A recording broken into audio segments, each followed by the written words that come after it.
what do you think of your team's effort there to close out the game? It was otherwise, not really, an effort that I'm sure you would have. No, it was pretty dismal. The game wasn't, the tone was set early, a lot of walks, way too many walks, 11 and a hit batter.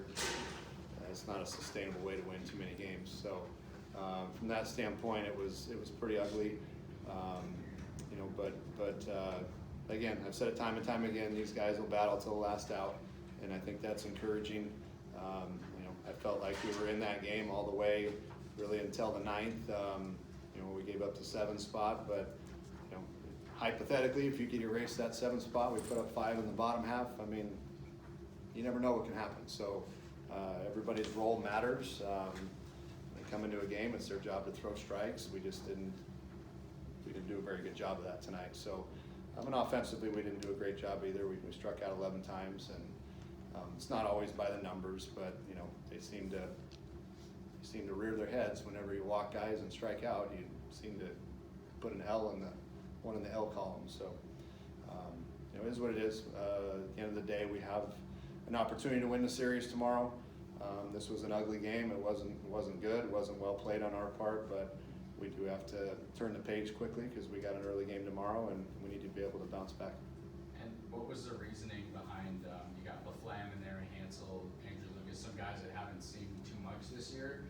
Was it just the big lead and giving those guys an opportunity to kind of show their worth, I guess? Well, I mean, I think there's a strategy behind that, and those guys we're gonna need those guys down the stretch. If any of them can step up and show that they can be a factor, we're gonna need other arms other than the 5 guys who are running out there every day. And that was their opportunity to step up. And with our Saturday starter, with Meyer not being able to go today, you need guys to step up at some point in time.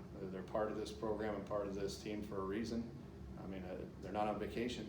They're here to do a job. And if they're not able to do a job, then next man up, and we'll find out somebody that can do a job and do what they're supposed to do. So this was an opportunity for a lot of those guys to step up, and some of them did just fine. Piv threw the ball good. Luke got a couple outs there. Lucas threw the ball okay. So those are guys that got an opportunity that earned themselves probably another opportunity. So like I said, we can't live by the same arms every night. We're going to have guys step up at certain points and times here as the second half of the season is upon us. So hopefully those guys that did well tonight will continue doing well. From your point of view, what have you kind of seen from Kai Murphy? Arguably probably his best back-to-back games he's had at the plate in his career. Struggled pretty bad before that. Have you seen an adjustment from him, or has he just been kind of keeping the same approach, you think? I think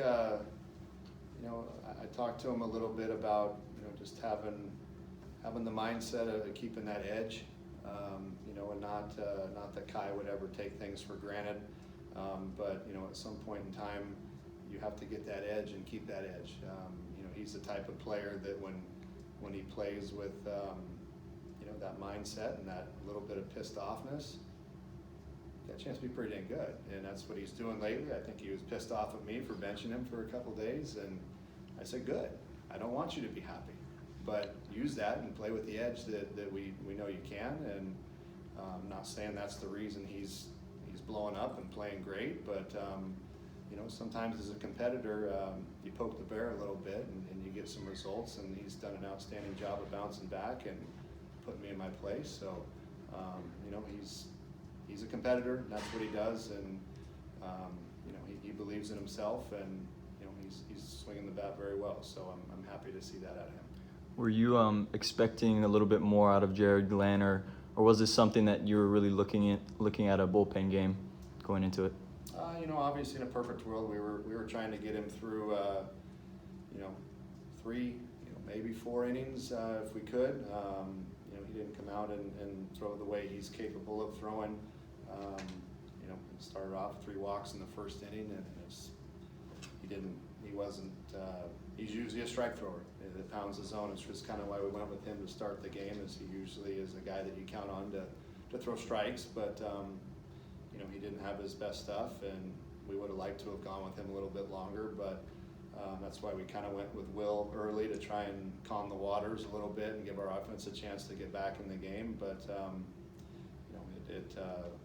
I still feel like we were in that game all the way until, like I said, till the 9th when we gave up that big number. But that's again part of the in-game strategy that we're trying to go with who's available and the best available option at that time. Where does this put you in terms of your search for a fourth starter to kind of shore up the starting pitching in your midweek games? We don't have the luxury of having the staff that you can plan too far ahead, and I don't mean that disrespectfully. We just got to worry about one game at a time, and we're going to use the best available guys we got. And we have our 3 normal starters, that we have with Luck and Tyler and Tully. Dougie's done a good job when he's gotten the opportunity to start, but again, we might need Dougie tomorrow. So if we need him for length tomorrow, then that shoots him for Tuesday. So we don't really worry about Tuesday until it gets here, and who's our best available option at that time. So tomorrow is the only game that matters for us right now, is to try and win this series and bounce back and be ready to play tomorrow, and we'll use whoever we got to use tomorrow to try and get the win. You mentioned yesterday that Tyler Myers was kind of precautionary. Where do you see him as far as getting back into the rotation and being able to have an impact? We'll evaluate day to day. I don't think it's nothing major. He felt a lot better today, not to the point. Obviously, we have to name our 27-man roster before the series, so we didn't have him on there. I don't think he could have pitched today regardless, but he did make an improvement, feel better. So we'll evaluate it day to day. He may be available on Tuesday, but if not Tuesday, I certainly anticipate him being ready for next weekend. What's an update on Jacob Tobias and his knee? Oh, he's fine. I think he's, he had that happen, I think it was this fall, or it might have been early this spring, where kneecap just kind of gets out of place for a second on when he stretches, and made the stretch there on that play from Champaign, and it kind of popped out a little bit, and then it kind of goes back in, but it sore for a minute. That wasn't the reason I took him out of the game there. I just wanted to give Hossie an at bat, but I think he should be fine. Ultimately, I don't think there's anything that's too major. How's There you go. Okay. On the topic of Tobias, I saw you talking to him on the side. What were you trying to instill in him? Because you can see the frustration on his face with these past 2 games. I mean, given how well he did in the previous ones. Yeah, Toby's a great bat, and he swings it, and I can tell he's a little bit in his own head right now, as are a couple of the other freshmen. And I just said, hey, asked him what pitch he wants to hit, and said fastball, and I said, well then 2-0, what are you looking for? Fastball. I said, well, you got it right down the middle. Why are we waiting? Cut it loose. You don't have to wait, and then that guy's got a good changeup, and he gets back in the count, and then he can use his changeup. So it's like, don't forget to be aggressive to the fastball. That's the pitch you want to hit, and let's remember that. Let's not overthink things. 2-0, you should be sitting dead red and ready to get the head out on a fastball, and he's an aggressive hitter, so I can tell just by that take that he's thinking way too much. And I said, just get up there, see ball, hit ball, don't overthink it. He understood, I think, what I was trying to talk about and get at, but he's a talented hitter, and he'll be just fine. Looking ahead at the bullpen tomorrow, didn't use Webster or Vanderkoy tonight.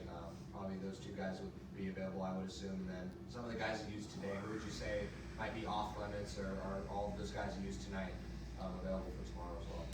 I think Will's probably a stretch that he won't be available tomorrow after throwing 52 pitches and going 3 innings. I don't think he'll tell me I'm ready to go tomorrow, but I have a hard time thinking that he'd be as sharp tomorrow if we used him again.